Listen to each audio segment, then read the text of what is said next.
What would your life look like if fear was not an option? Find out in the new series, Them, the Scare. It's an all-new installment of the horror anthology coming to Prime Video on April 25th. This series takes place in Los Angeles in the early 90s, with the city on edge of complete chaos. Deborah Iorindi returns this season as LAPD homicide detective Dawn Reeve, who has been assigned to solve a new case that has left even the most hardened detectives shaken, to find the South Side Slayer. As she gives everything to uncover the truth, something horrific and supernatural begins to haunt her and her family. Them, the Scare, features the legendary Pam Grier, Luke James, Wayne Knight, plus many more, and is sure to keep you guessing at every turn. Horror fans, get ready for your new obsession. This is something you do not want to miss. And remember, fear is not an option. Watch Them, the Scare, on Prime Video, premiering on April 25th.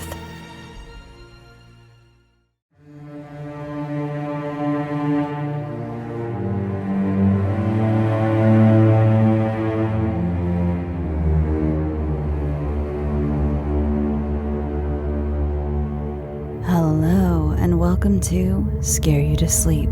I'm your host, Shelby Novak, and I'm here to tell you about some weird stuff I found on Reddit. Before I begin, I'd like to thank you for the outpouring of condolences on social media for my grandmother's passing. It was not unexpected, but it has been incredibly difficult nonetheless. I was very close to her. So thank you very, very much for your kind words. Now, on to the show. So many of you may remember that on the last Dark Reddit episode, I mentioned that I had one extra story that I excluded because I realized that it could probably be an episode all on its own. Well, here it is, and it's a murder mystery. 3 years ago, a user with the name Dad Might Not Be a Murderer posted in the subreddit RBI. RBI, for those who don't know, stands for Reddit Bureau of Investigation. Again, another subreddit that I highly recommend poking around on if you find yourself up late one night and looking for something to do. There were a total of 5 posts, so I will do a little of my normal commentary between each one, but it'll probably be pretty minimal until we get to the end. Okay, here we go. My dad might not be responsible for a murder/suicide from 2015. Bear with me as I recount to the best of my ability. I have to remain somewhat vague in some of the details in order to protect my anonymity. However, I will do my best to be as clear as possible about the series of events. Okay, phew. In September of 2015, my dad's girlfriend, Sherry, started an affair with one of his friends, Billy. Billy and my dad had been friends since high school, and I knew him well. He was nerdy and kind of weird, but he was nice enough. My dad, not surprisingly, was pretty upset about the affair, but he and Sherry were already having relationship issues, and I think he was happy to find a reason to leave her officially. I know he had a few relatively cordial run-ins with Sherry and Billy, as they all lived in the same town, but he had mostly cut them both off entirely. During this time, Sherry moved to a new house only a few streets from my dad. By Thanksgiving of 2015, my dad was roughing it a little.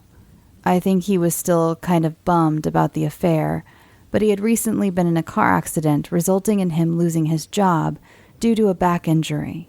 So, additionally, he was having some money issues pending a lawsuit settlement he was waiting on. By December, he was back on the mend and in pretty good spirits.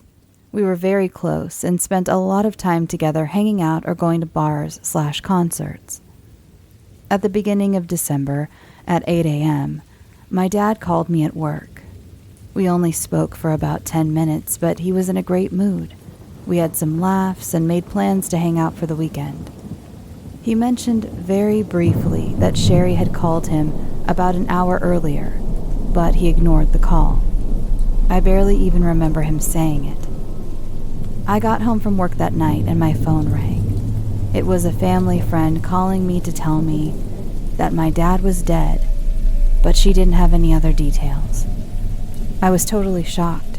I had no idea what was going on, and I was in instant denial because we just made plans. I had a million things running through my head: car accident, heart attack, etc. A few moments later, my dad's 2 brothers and my grandmother knock on my door. It was true, and my dad was dead. However, the biggest shock was that Sherry was also dead. A murder-suicide. I could hardly believe what I was hearing.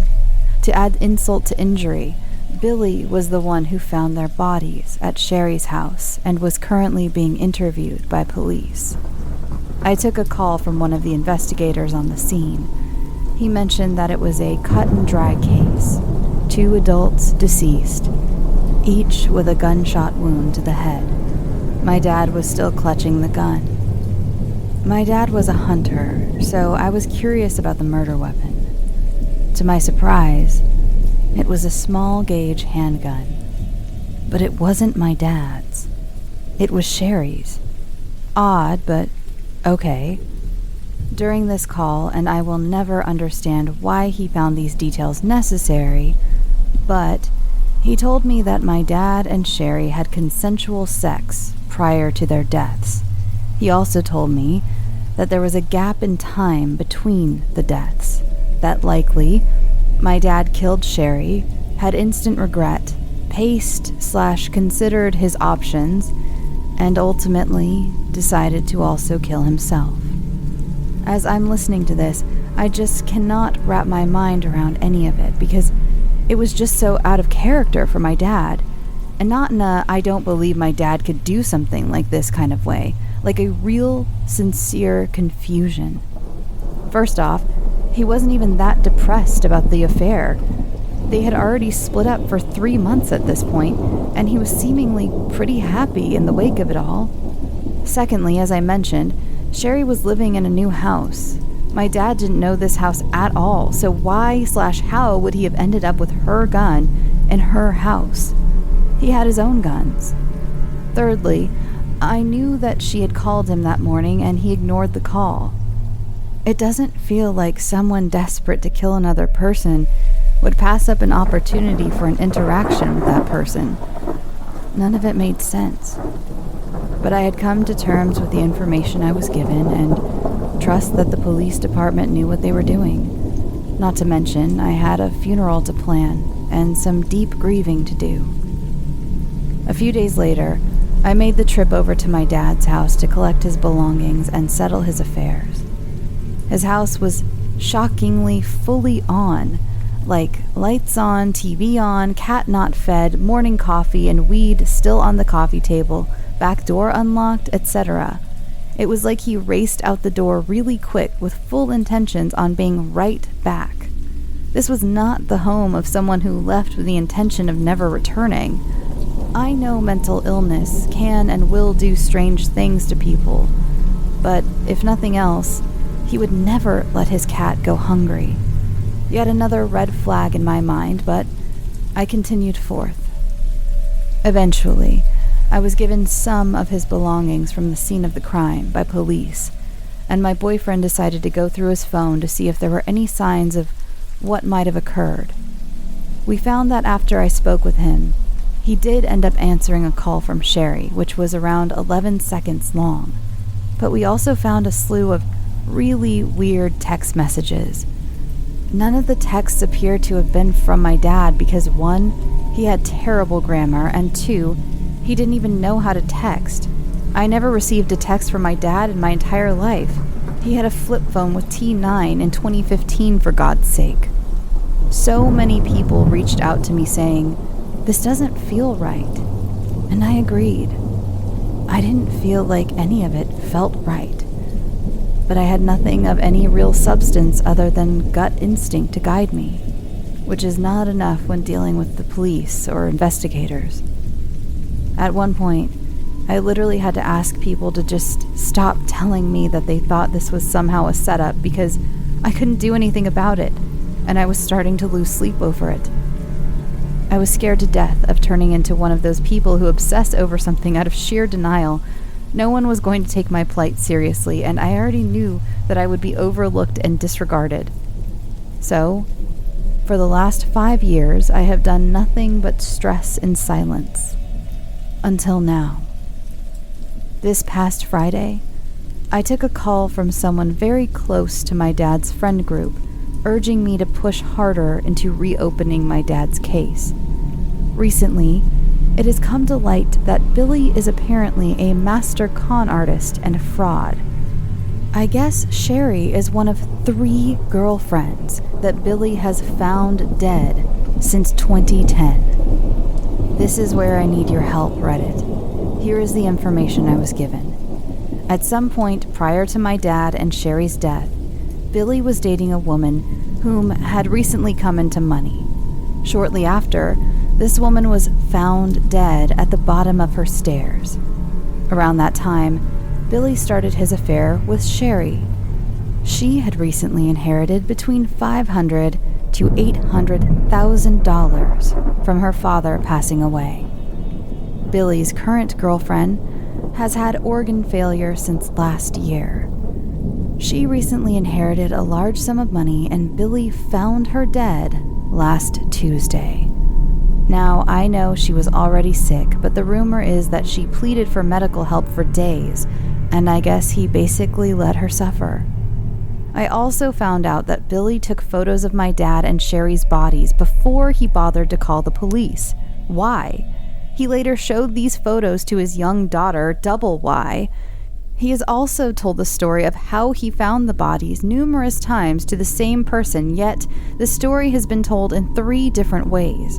Did he take the photos as some sick trophy, or did he take the photos to be able to maintain his narrative? Upon learning this information, I kept thinking, but why would he have to kill my dad in order to steal Sherry's money? And then it finally dawned on me today that it was so my dad could be a scapegoat. He had to use my dad to portray a crime of passion scene so he could pretend to be a victim in the whole thing. Even though he was interviewed by police, it was just an interview, not an interrogation. The investigator said it was a cut and dry scene. They would have had no motive to interrogate him because, as far as they could tell, the murderer was dead already. However, I do know there was about an hour in his timeline that day that went unaccounted for. Billy has a very high IQ. I don't think he would have been strong enough to fight my dad in hand-to-hand combat, but I very much believe he could have easily outsmarted him. My current conspiracy theory is that Billy went to Sherry's house that morning before work, had consensual sex with her, killed her, then used her phone to call my dad, which was the 7 a.m. call. My dad didn't answer the call, and Billy went to work to maintain his story. I think Billy then used his lunch break, the unaccounted for hour, and also almost identical time of my dad's death, to go back to Sherry's house where he used her phone to call my dad again. This is the 11-second call that my dad did answer that caused him to race over to Sherry's house, leaving his house in the state I found it in 2 days later. I think he tricked my dad into coming to Sherry's, where he would be caught off guard and out of his element for an attack. I also think that this could be where the gap in their deaths could be. I think Billy went back to work for the rest of the day and then found my dad and Sherry, where he took the photos and then called the police. Here's my problem. I have no idea what to do. I don't know how to reopen a closed case. I don't have any direction on who to speak with. I have tried the police department who handled my dad's case, the local FBI, and the state attorney general, and no one can even tell me who can help me with this. Do I need a private investigator? Do I need an attorney? Is this worth looking into at all? I would love to clear my dad's name and take this terrible weight off my family's shoulders once and for all. I am also fully prepared to accept that I could be wrong, but now I have to know. Any help is greatly appreciated. Edit 1. Some people have asked how Billy would have been able to financially gain from any of these women, considering he wasn't married to any of them. I do not know any intimate details of the woman who was found at the bottom of the stairs, other than she had recently come into money and that he was the one who found her.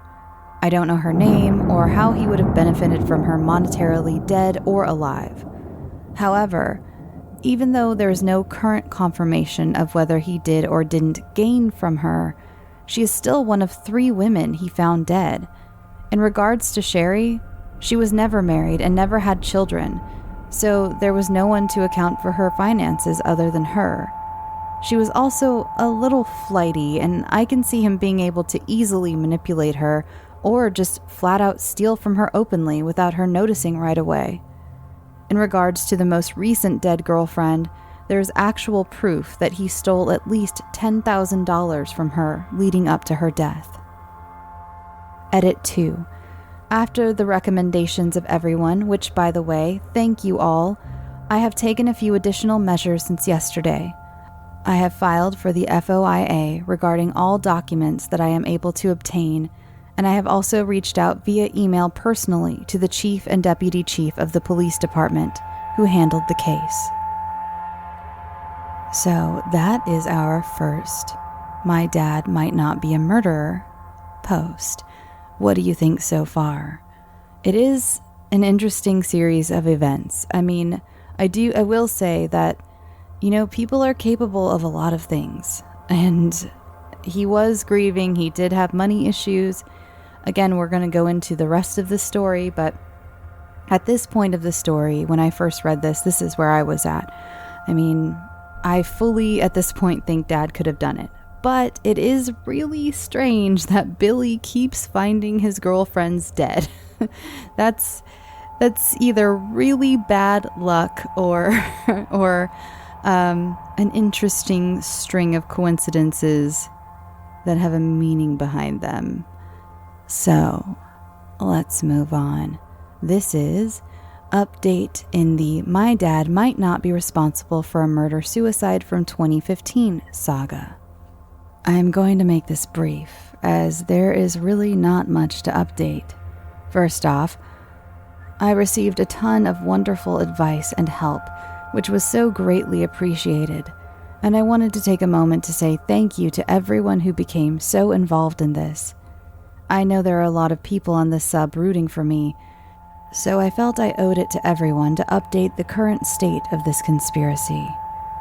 I filed for the FOIA, Freedom of Information Act, which is basically the general public's ability to gain access to certain information regarding open, closed, or cold cases. It took a while to get anything back on that inquiry, which didn't matter anyhow because it fell painfully short. I requested interviews, police reports, DNA information, gunshot residue test results, and rape kit results. Of course, I did not request crime scene photos, as I know eventually I may have to get there, but I thought by requesting what I did, I might be able to gain traction early on without having to look at pictures of my dead dad. In true fashion, the email I received back basically just said, "Sorry, no information available." It was a little vague, so I'm unsure if it meant "Sorry, we don't have any of these documents, period," or "Sorry, these documents are unavailable for release," which, either way, it doesn't make me feel any better, because that means there's very little on the case overall, or that the FOIA is pretty much a bullshit way of making people think they have access to this kind of stuff when they really don't. So, dead end there. The second course of action I took was that I personally emailed the deputy police chief from the town he lived in and just kind of introduced myself, gave him the details of my dad's case, and said, "I believe there's more information to be uncovered in this situation, and I think it would be worth your time to look into it." Shockingly, he actually responded the very same day and said he was interested in speaking with me. Now, this was over a month ago, and I have not taken the time to do this yet. There are a few reasons behind this. Number 1, I did not expect to hear from him at all, let alone so fast, so I was a little underprepared, and that's my fault. Number 2, I believe he is looking to speak over the phone, and I would much rather do a face-to-face sit-down. I am very articulate either way, but I want to see his face to know his reactions. I want to see him writing things down / noting important points I bring up. I would feel like I was more heard if he could see for himself that I'm not some crazy lady calling into the police department with this wild tale. I just want to know that I'm being taken seriously. Number 3, I have additional information that I'm trying to add to my portfolio before I sit down with the police. I have a printout of a screenshot from Billy's ex-wife's Facebook page where she is just smearing the hell out of him, bringing to the table pretty much the exact same questions I have, and I ran a background check on him that showcases 19 court appearances regarding collections cases, all of which abruptly stopped about a month after my dad and Sherry died. I need more because what I have just isn't enough. I am considering reaching out to Billy's ex-wife to see if she might be interested in sitting down with me. Now that I know her stance on all this, she could be a valuable asset to me. However, I am very aware that I could compromise my own safety if she declines my invitation and rats me out. I'm torn on this. Additionally, I have my dad's cell phone, and somewhere deep in the desktop archives is a very shitty recording of the guy who Billy told the 3 different stories about how he found my dad and Sherry's bodies, retelling their conversation. Number 4, furthermore, I am nervous that the police will take me seriously, and once things start unfolding, it's going to turn into a shitstorm. I need to know that my mental health and personal affairs are prepared for finding out that I am totally wrong about all of this, or I'm totally right about all of this. Both are terrifying. I have been extremely busy with work. I have a crazy high-stress job, so I put a lot of this on hold intentionally because of that. I just can't manage the anarchy of this situation, plus losing my literal shit every single day at work. Once that starts to slow down, I will dive deeper back into all of this and continue to update you all. I am still happy to accept any advice moving forward from where I currently stand, or recommendations on things to add to my portfolio that I hadn't considered yet. Again, thank you all so much for going down this rabbit hole with me. I am anxious to see it through to whatever the end might be. Now, this update was met with some comments, like this one from Lucky Texan 1959. Personally, I think it is a bad idea to wait so long after you yourself had pushed the deputy sheriff, and he was, I thought, awesome to want to get with you and see what you have. I personally think it will come to nothing, but this is a great chance for you and you are blowing it. You needed to follow up on this great chance to get something done and or hear what is up, and if you can get him interested, he can make things happen and appoint someone to look into it. Once that happens, you can get moving on this. Good luck and take care. A few people pointed out the fact that OP mentioned that they were waiting for the right time, like Opening Thought 5736, who had quite a lot to say.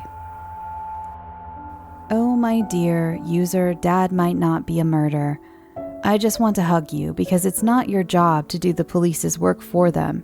You're going way too far in trying to build something irrefutable. Not that it might not theoretically be useful in some regard, but more importantly, now is not the time for theory. You are perfecting it and re-perfecting it and re-re-perfecting it instead of delivering it. It doesn't matter how perfect it is if it doesn't make it to the right hands at the right time, or too late. Please stop making it perfect. Please make it done. I am the commenter who said reach out to the police in the new jurisdiction where the crime took place and tell them you have information. I'm that person who introduced that topic on the thread. Please, OP, call up. No, do not email. Call up the headquarters for the police in that jurisdiction, whatever office this chief sits in. Ask who to speak to make an appointment with him because he emailed you a month ago saying he wanted to talk to you. Just say it exactly like that. Hi, I emailed with Chief Finley on April 15th, and he followed up saying he would like to meet with me. Who do I speak to about setting a time and date for his request? This isn't your request. This is his request. Note the language here. Either they'll put you with his admin who will vet who you are, probably not actually making the appointment, but take down a lot of information about you and present it to him, and then call you back with a date and time, or he himself will. Good, now you have a date and time. It's 10 days from now, it's 15 days from now, it's 5 days from now. Doesn't matter. That is now your real life, real world, hard deadline, absolute, and your file will be exactly and precisely whatever it will be by that point in time. Because you are going to let go of making it perfect by that date. You are going to set the date and you're going to bring what you have. And guess what?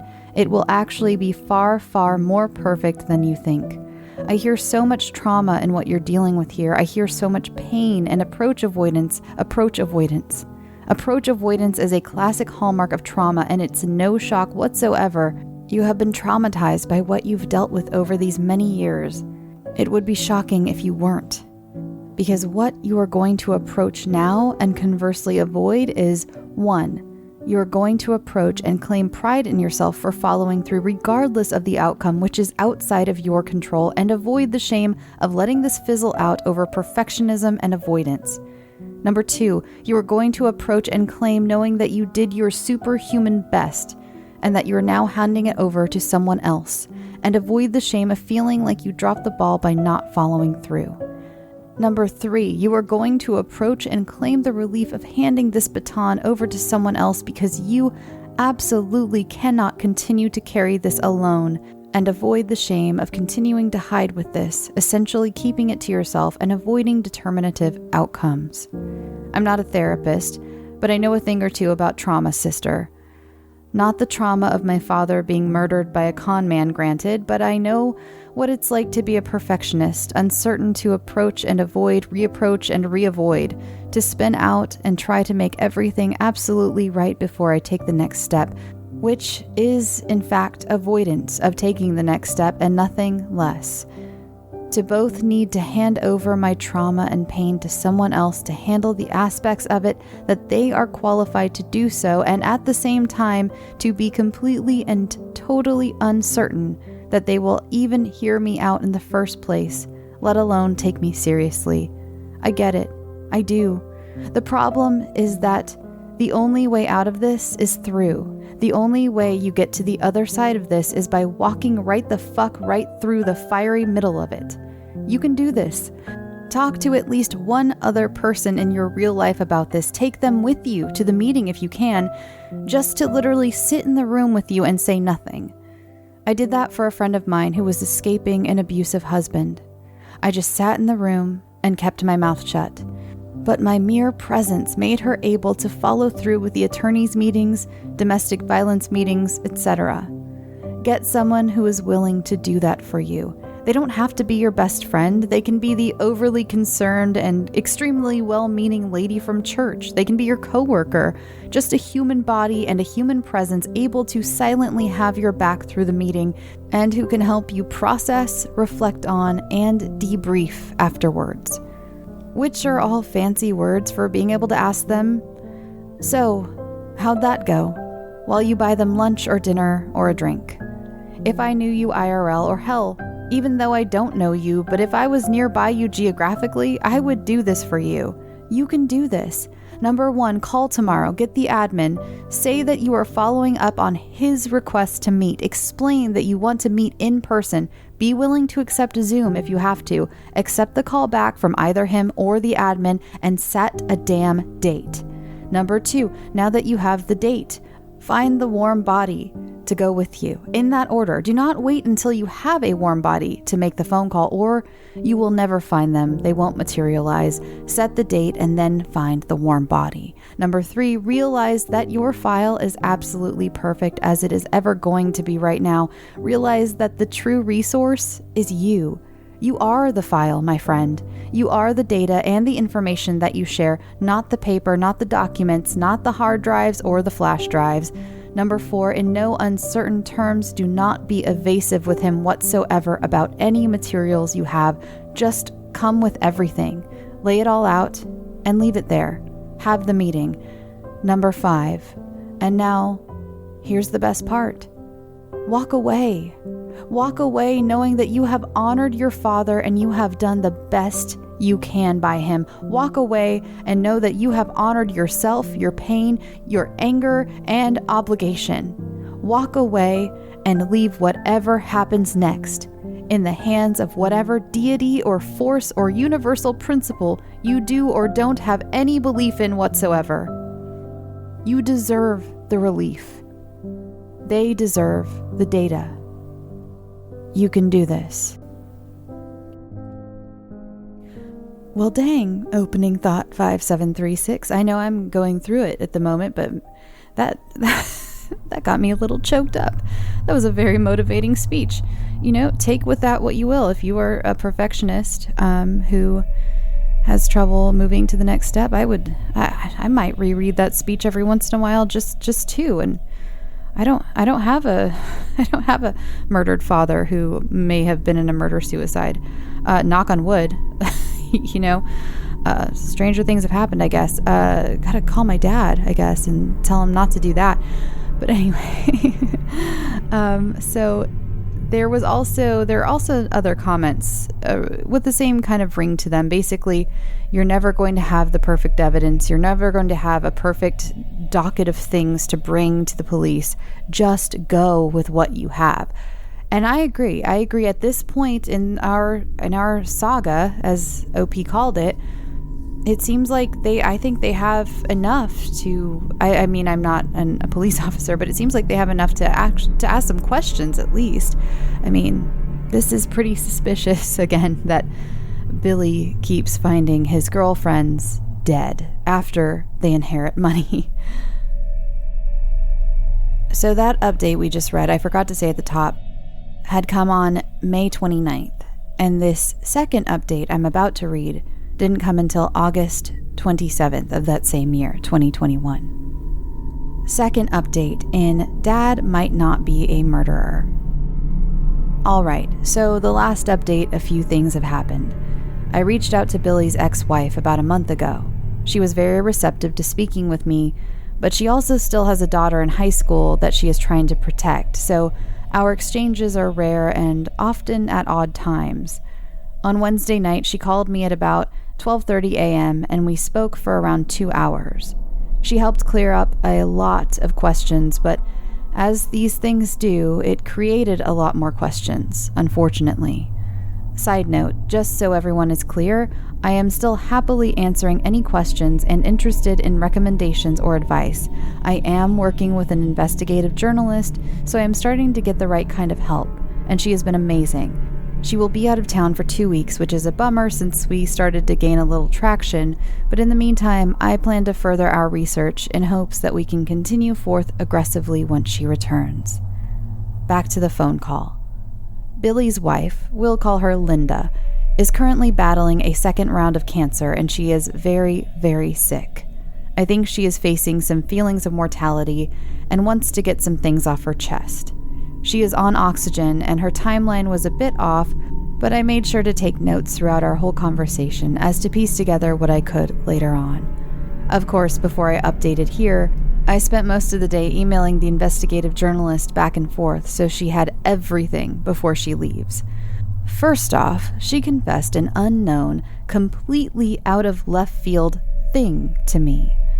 She claimed to be in love with my dad. What? Anyway, she went on and on about how she always thought he was so handsome and so fun and such a man's man.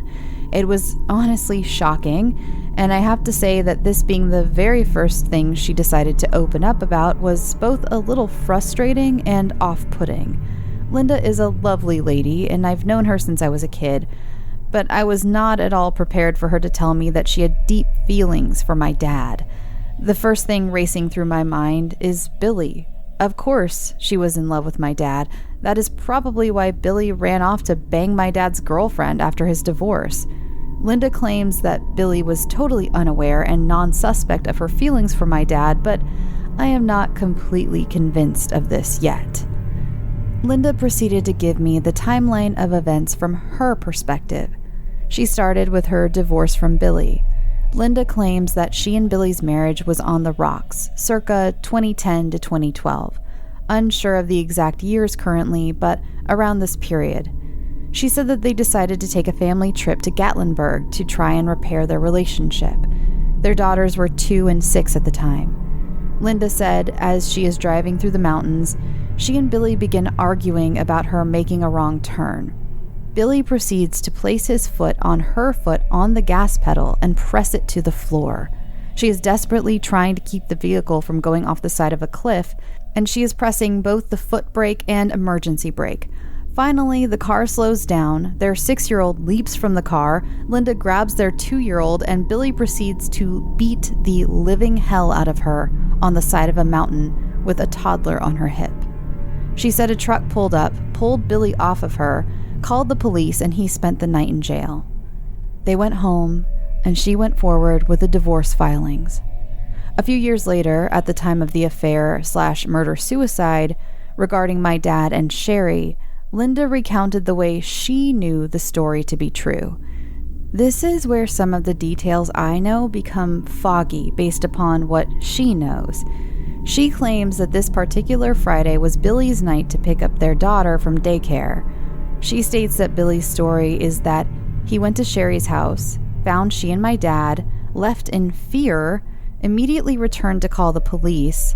Once the police were on the scene, Billy asked if he could leave to pick up his daughter, and the police agreed. This is strange to me. It feels like not only is it weird that the police allowed this, but even weirder that Billy didn't just pick up the phone and ask literally anyone else in the world to go pick up his daughter. At this point, Billy picks up his then 8-year-old from daycare and proceeds to tell her in graphic detail how he had just found Uncle Shane. Linda said, when Billy and their daughter entered her home, their daughter was in complete hysterics, and Billy was ranting and raving about how he didn't have anything to do with it. A few things about this. Originally, I was told Billy had photos of the crime scene and that he showed them to his daughter. He might have photos, but as far as we know, he did not show her photos. He just told her about what happened. But still, I mean, she's 8. What the hell? Also, something Linda thought was interesting about Billy's reaction is that at this point, she was only 1 or 2 people that had even spoken to him yet. No one was pointing an accusatory finger at him because no one even knew anything at this point. She just believed the way he was acting was very unusual for someone who supposedly just happened upon 2 bodies. Next, there was some clarity about the girlfriend that he found at the bottom of the stairs. I literally just heard this story for the first time back in April when I made the original post. I still do not know the date of the incident or her name, but I do know for a fact that about a year after Billy found my dad and Sherry, his then girlfriend was found dead at the bottom of his stairs. Initially, I was under the impression that he had found her at her house, much like he did with Sherry, but the news that this happened at his house was just mind-blowing, especially considering he and Sherry lived in the same street. Basically, the same man has now found 3 dead bodies, all on the same block, within a year of each other. He was able to explain this death away by claiming she was a sloppy drunk. The investigative journalist is continuing to look more into this for me, as I have researched this in every way I know how via Google and just cannot find a thing about it. But I have heard the story confirmed by 3 separate individuals. After this incident, Linda said she just could not shake the sensation that something was wrong. So she drove down the street to the police department to plead her case. The lead investigator on my dad's case is now the deputy chief of the department. Linda spoke directly to this man, who she said could not have been more disinterested in what she was saying to him. She said he didn't necessarily act like he was against the idea of Billy doing any of this, but more along the lines of just not wanting to do anything about it. To admit that Billy is guilty in any of this would bring to light the shortcomings of his investigation in both my dad's case, as well as the situation with the woman at the bottom of the stairs. Linda said he was very quick to brush her off and send her packing, and she was very frustrated by this. This is more important for everyone familiar with this story because I actually reached out to the same officer back in April. He did agree to meet with me, but I was underprepared and wanted to make sure I had my ducks in a row. I received a ton of backlash from many of my supporters because everyone thought I missed a huge opportunity, and at the time, I was really feeling the heat from this and hated that I chickened out. Knowing what I know now, I'm glad I didn't race in there sounding like a crazy person because I would have probably been treated the same way as Linda. And finally, I got the chance to hear directly from the horse's mouth about the most recent death in March of this year, which was Billy's ex-mother-in-law, Linda's own mother. Linda told me that when she found out Billy and her mom had started a relationship 9 years after their divorce, she was blown away. In fact, her youngest daughter, now 14, mentioned that Grandma would be the next dead one. Mind you, this woman was also a severe alcoholic and was very sick. I do not know that she was necessarily near death, but it is assumed that Billy withheld her medication from her, leading to her early demise. She was 75 pounds the day she died. Billy and Linda got into quite the publicized argument a few days after the mother-in-law's death, where Billy apparently exclaimed, "I let the bitch die and everything she has is mine." Linda and Billy have not spoken since this day in early April. This is about where the conversation ended. I thanked Linda for giving me all this information, and I let her know how much I appreciated the time she took to help me. I also explained to her something that I wanted her to know, which is that if I'm wrong, my life does not change. My life is not altered in any way. I've already spent the last 5.5 years of the world thinking my dad is a murderous psychopath. If I'm wrong about all of this, my life is the same. However, if I am right, her world and the world of her 2 daughters could come crashing down around them.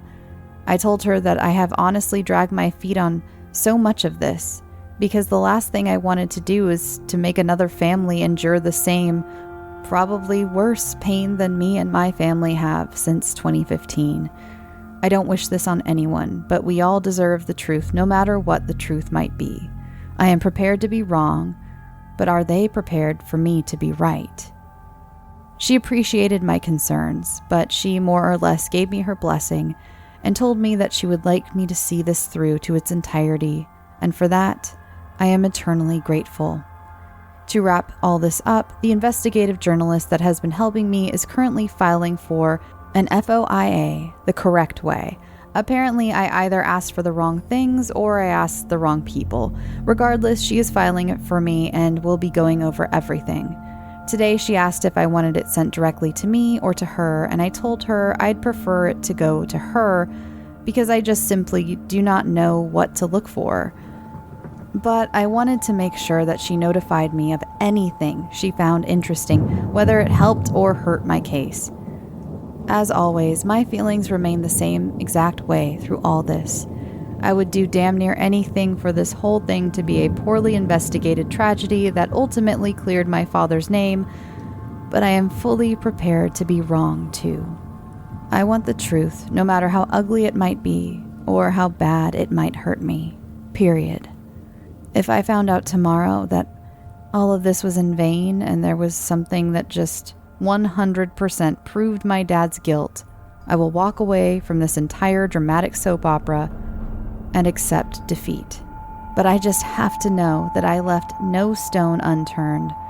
I'm tired of losing sleep. I'm tired of feeling guilty. I'm tired of seeing my grandmother spend her final years sad and brokenhearted. I just want better answers than I have been offered the last 5 years.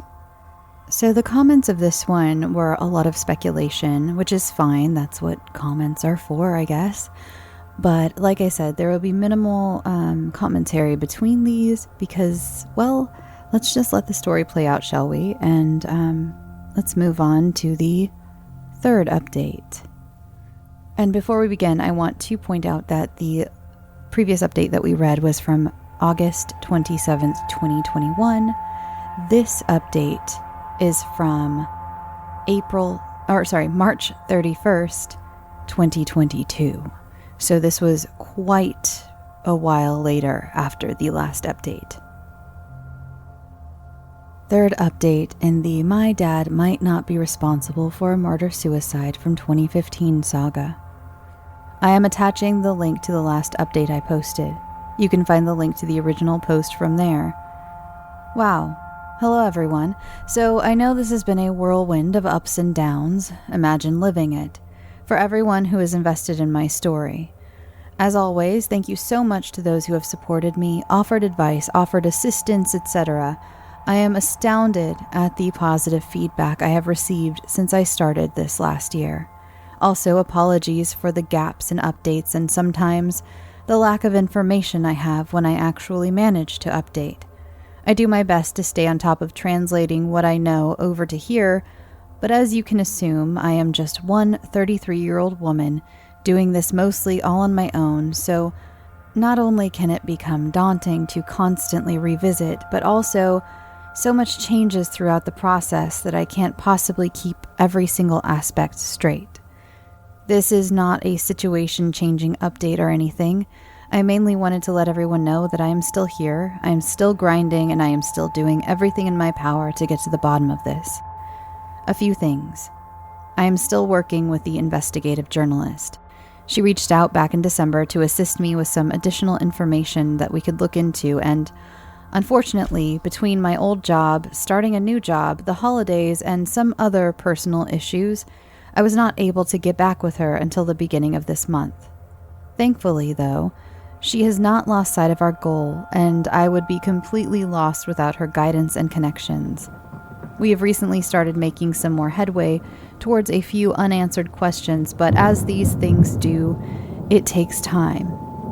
She has involved a Freedom of Information Act expert that is helping getting us going in the right direction. Each state, city, town, department has different rules regarding this, so she can only help so much. She also involved a retired PI who has taken a special interest in my case for fun, so that is really nice.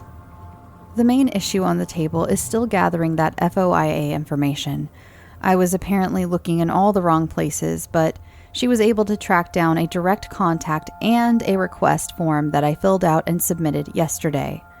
The contact is an attorney and does not work for the police department, but I already know from previous research that while this information is legally mine to have, it also creates a problem within the police department. This is because typically when information to closed cases is being reopened and looked into, that means the department will be under a certain level of critique and scrutiny if there were any shortcuts made in the investigation. As we are clearly aware, the entire case was opened and closed within 24 hours, so I am certain someone, somewhere along the line, is going to try and intervene in my search to get this. I requested any police reports, interview information, toxicology reports, and rape kit analysis results. The last request I submitted was immediately met with, "There is no information regarding this case," which was startling. However, that could have been because I used the wrong avenue to try and get it, and not necessarily because there just isn't any information. Additionally, I am on the fence about the following.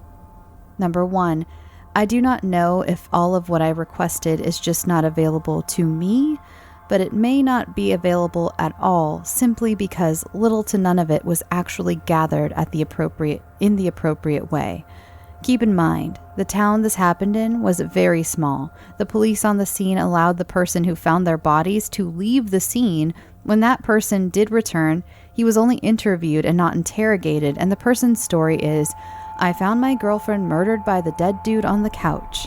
So, there was very little digging done outside of this by the department, because they believed they had an open and shut case. If they do not have the information because they failed to gather it, that will help me prove just how incredibly inept the investigation was. Number 2, proving that a police department didn't do their job well is not going to prove my dad's innocence or help me prove his innocence. Yes, the department might be looked at poorly, and I might be able to get a civil case out of it at the very least, but it will completely set me back to the very beginning of my search. If this happens, I will really be doing the legwork on my own at that point, because I will be essentially trying to create my own case and gathering my own evidence. Lastly, Billy has completely disappeared. He has not paid child support on his youngest daughter since 2020, and no one has seen or heard from him at all. This includes him being absent at his eldest daughter's wedding last year. I can't decide if this is going to help or hurt me.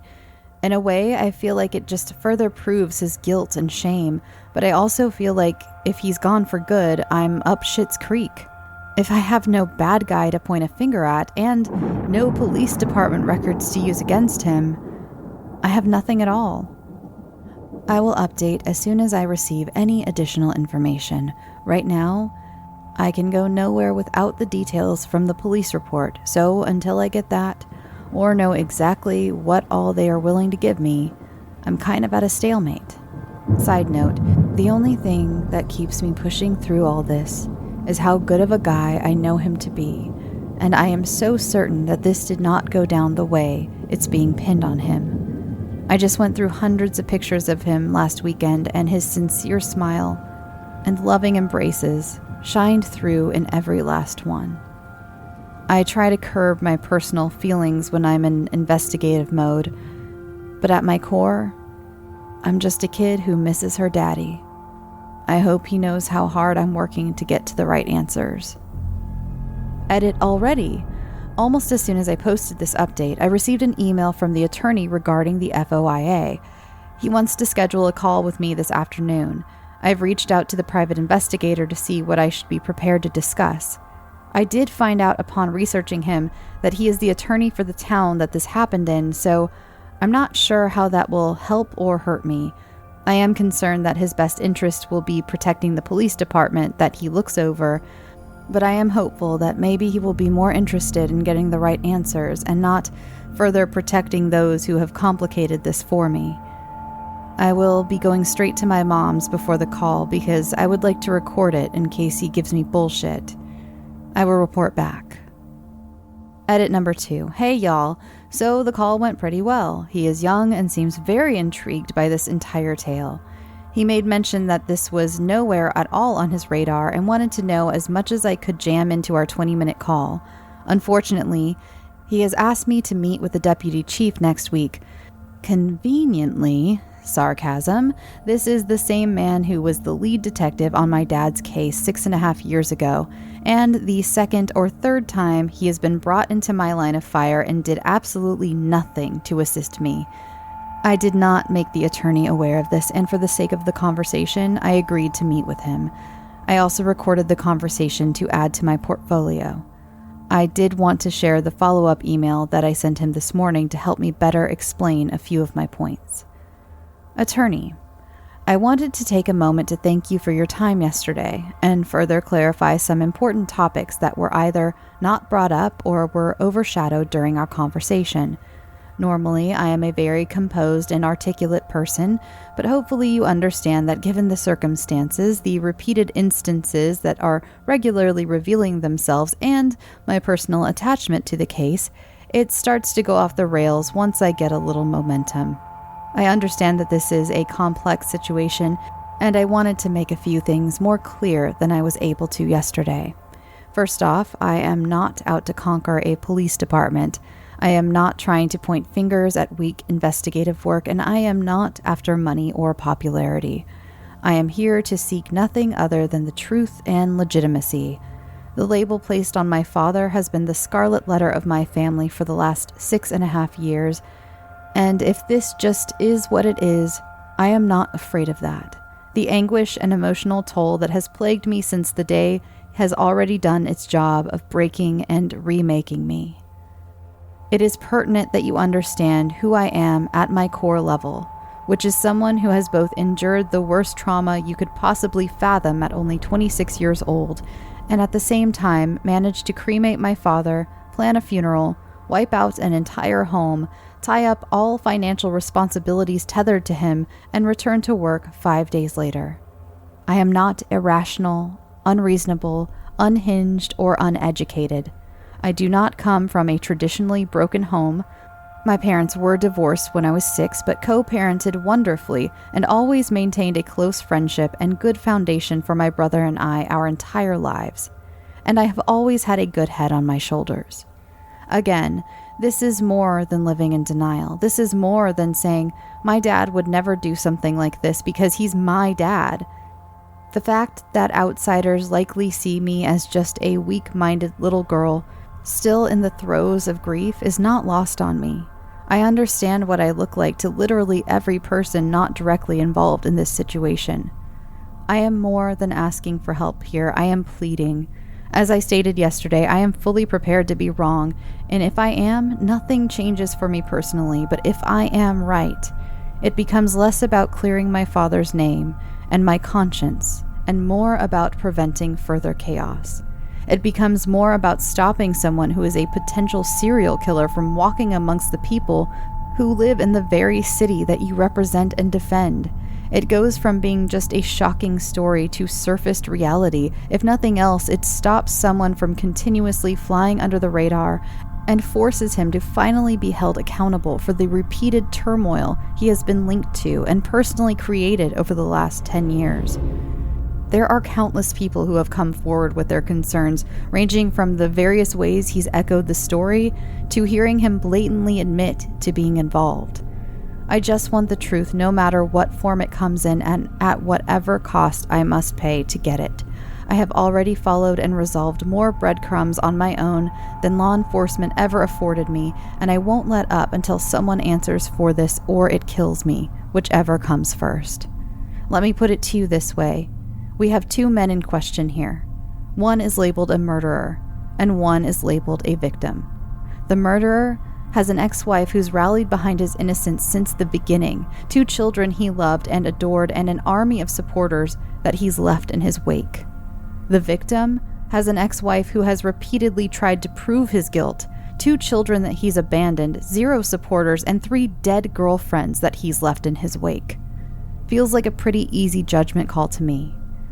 I look forward to hearing from Deputy Chief, Original Investigator, by next week sometime. If I do not, I will follow up with you by Thursday, April 7th, 2022. Thanks, and have a great weekend. Let me know what you guys think. Thanks for all your help.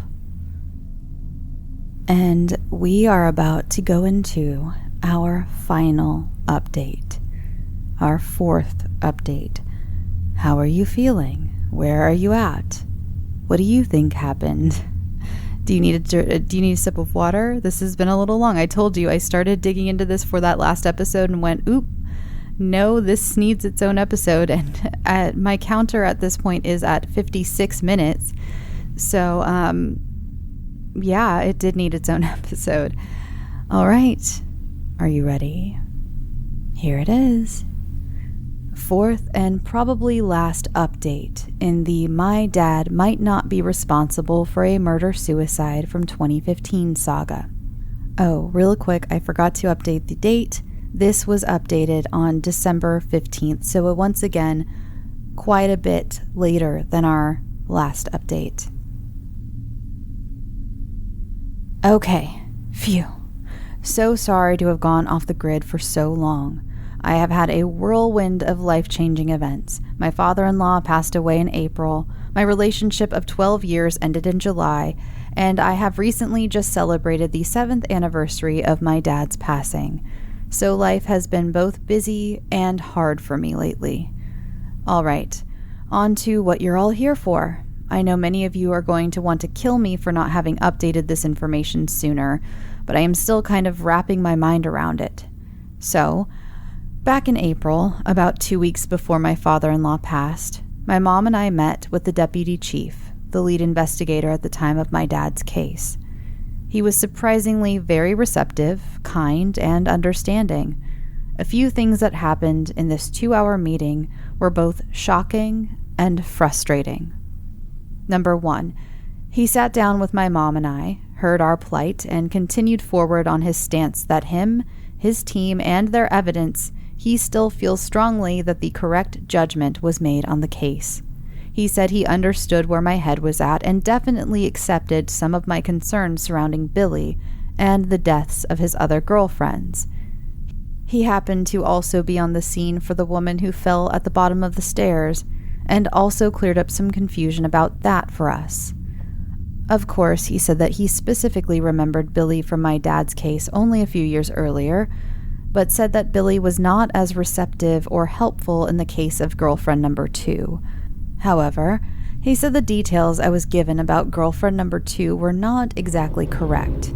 Yes, there was a second dead girlfriend around 2017, but he recalled a scenario where she drunkenly fell midday off her porch as the result of some sort of an aneurysm type scenario.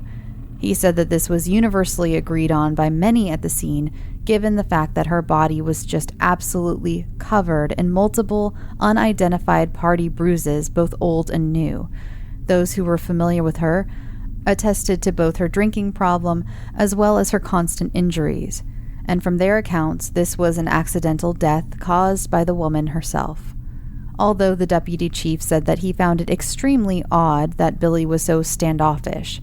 He said that Billy was upfront about feeling like he was going to start looking like a villain instead of a victim. Still, I am not convinced, but the DC is. He said that he definitely agreed that Billy is weird, very unlucky, and just an all-around strange dude in general. But he said he was about 80% certain that this was another circumstantial situation that Billy had found himself in, and again, he was questioned and free to go once they came to their conclusion. He said there was just not enough to go off of, and being weird isn't indicative of guilt. He was unaware of the death of girlfriend number 3, Billy's former mother-in-law that he had been sleeping with from the time that girlfriend number 2 died until number 3's death, which was ruled accidental as well, as that happened in the city and not the town DC is in, so he had no dog in that fight, but did raise an eyebrow when it was brought up, which, I don't know. It's not his jurisdiction, and there's really nothing he can do about it other than agree that it's suspicious. Number 2. Ugh, this one's the worst. I am guessing that because I have been so involved in this, DC assumed that I had grown accustomed to the details of my dad's case. But as he was pulling files around my dad's case and making copies, he tossed a manila folder on the table that, upon opening, had an 8x10 photograph of my dad, hands in his lap, in a puddle of blood, with the pistol still in his hand. My mom and I both audibly gasped. It was unreal. I still can't believe I saw that. I had done a really good job this entire time of having the luxury of assuming what the scene looked like without actually seeing it. This was the first time I had seen any photos of the crime scene at all, and it was very hard for me. It knocked so much wind out of my sails that I was pretty worthless after that. My mom carried most of the rest of the meeting for me. Number 3. I explained to DC the multiple stories that had been circulating around Billy's constant retelling of how he found the bodies. Laying down, gun on the ground, sitting up, gun in the lap, sitting up, gun beside him, etc. It almost felt pointless by then because I had just quite literally seen a color photograph of the murder weapon in my dad's hand. But since I have had a lot of time to sit on those photos, I almost feel even more strongly like it looked staged. Before I could only assume that Billy had staged the scene to implicate my dad, but even after physically seeing what should have been the proverbial nail in the coffin, it still didn't look, I don't know, right to me. It just didn't feel like a hand would fall so uniform the way it was. I was also startled by the amount of blood in my dad's lap.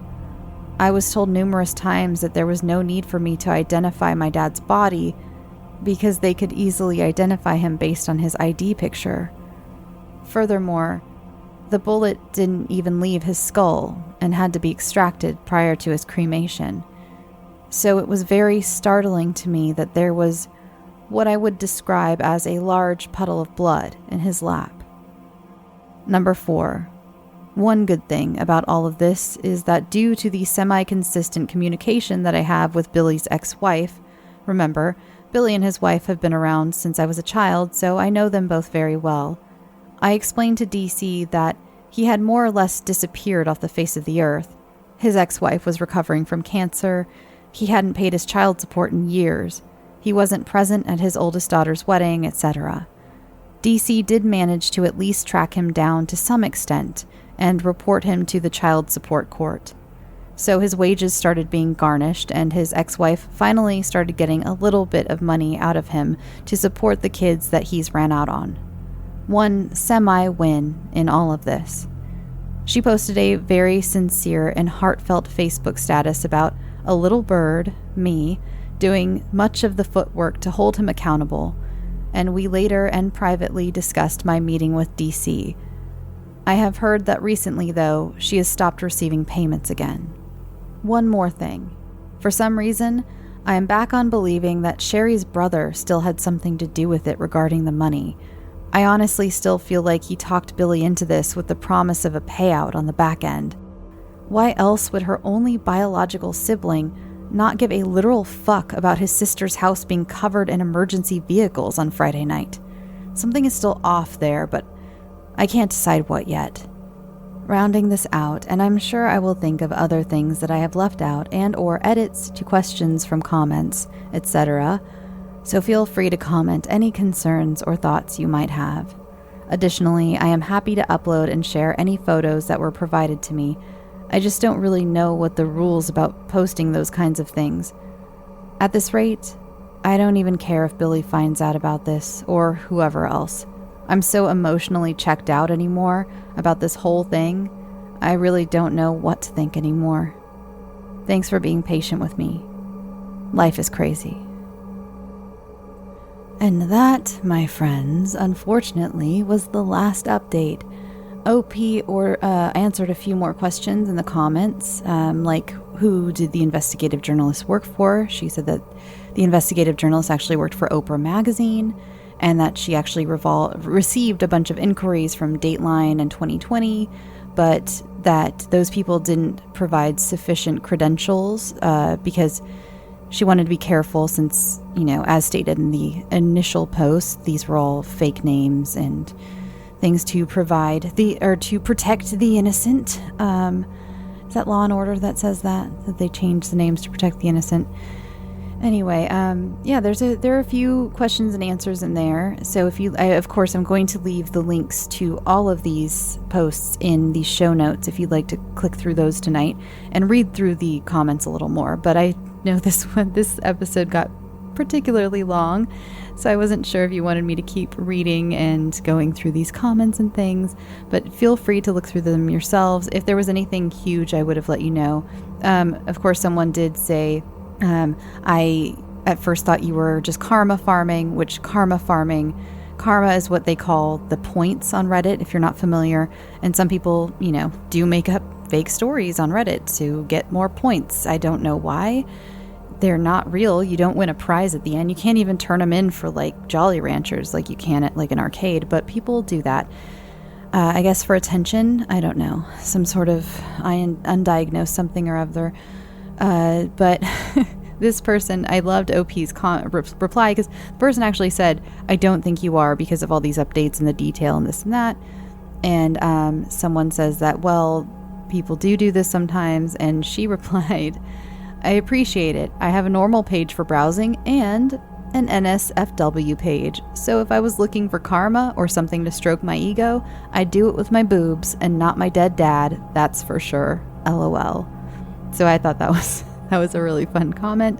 And I am going to leave this story off here. Again, please, I highly recommend, I encourage you to talk about this on social media. I'm really interested to hear what you all think. Especially, this was pretty long. I also encourage you to look through the posts yourselves and read through them, all the evidence and things. And what do you think? What do you think happened? And someone asked, is there going to be a story coming out about this someday? And she said, maybe. This was, what year did I say this last update was? It was, December 15th, 2022. It has been 2 years So I'm not sure, but stranger things have happened, right? So yeah, that was this episode of Dark Reddit. If you like this show, please consider supporting me on Patreon. For as little as $1 a month, you get ad-free episodes, and $3 and up, you get bonus episodes. If you'd like to submit a story, or if you have something, I've thought about this too. I guess if you find anything interesting on Reddit and you'd like me to discuss it here, feel free to send that to scareyoutosleep@gmail.com. Again, thank you so much for your condolences on social media. It has really, really meant a lot to me. I truly mean that. And I also, through all of this, because, when the matriarch of the family passes, you get in touch with family you haven't talked to in a while. I have learned a lot more people I'm related to listen to this show than I was previously aware of. So hello, cousins. Hello, if you're hanging around here, or friends of cousins. I know that I've had a couple stories of family members who are like, oh, your cousin so-and-so works with someone who listens to your show. And that's awesome. That's really cool. If you ever meet one of my cousins, or just, be weird, ask people at work if they're related to me. Someday, some of you did, and some of you found out that they were. Don't do that. Don't bother your coworkers. I'm probably not related to them. So yeah, that was it's been quite the week. And yeah, again, welcome cousins, welcome friends of cousins, or even aunts and uncles, friends of aunts and uncles, friends of whoever. Welcome. I was about to say don't tell my grandma what I talk about on here. Don't tell my other grandma what I talk about on here. She would not approve of this show. Anyway, if you hear a noise, that's my chair. It's my chair. It makes noises, okay? It's not me. It's my chair. Just putting that out there. For this week, I did do a little baking. I made it's a Texas sheet cake, but my grandmother called it a stretch cake because her recipe actually uses some substitutions to stretch the ingredients. For instance, margarine in the frosting instead of butter, and then with the butter in the main cake. It's usually, a sheet cake is usually all butter. But for the stretch cake, it's like half butter, half oil. There are a few other little things I noticed because I usually use a traditional, or not traditional, just maybe traditional Texas sheet cake recipe. And my mom was like, can you make my mom's recipe, like her actual recipe? And I looked at it and I was like, oh, it's called a stretch cake. And then I noticed the difference in ingredients. And you know how much I love food history and things like that. So to find a little bit of food history where I didn't know I would find it by making one of my grandmother's favorite cakes was really meaningful. It was really meaningful to find that. I love things like that. I love the intuition or the intervention of humans, especially when it comes to times of scarcity, and to see like something as simple as like a Texas sheet cake is a very simple recipe, and to see that there were times when things just weren't available. I mean, cocoa in itself was probably not super easy to come by, and it was just really interesting to see how they stretched those ingredients for this stretch cake. Yeah, and I think that's all for this week. I don't have much to say this week. Well, I had a lot to say, clearly. We're over an hour into this episode, but when it comes to my ramble. But this is a time of things like this. It's hard because it's a time of sadness, but it's also a time of joy, because honestly, I just feel so lucky to have had such a great lady in my life to make me who I am today, and that's all I can say. Instead of being I'm incredibly sad. I'm incredibly sad, but lately in my life, with all the things I've gone through, I've really learned to look at the good in things, and the good in it is, I was so lucky to have her for so long in my life, and to have, again, just someone build me into the me I am, and I think I'm pretty cool, so I think that's a good thing. All right, I'm gonna go. Please go get go drink your water. Drink water. Make a stretch cake. Make a Texas sheet cake if you, have the ingredients. A lot of people, that's one thing I like about that cake is usually you just have them on hand. Go get some sleep. Sweet dreams.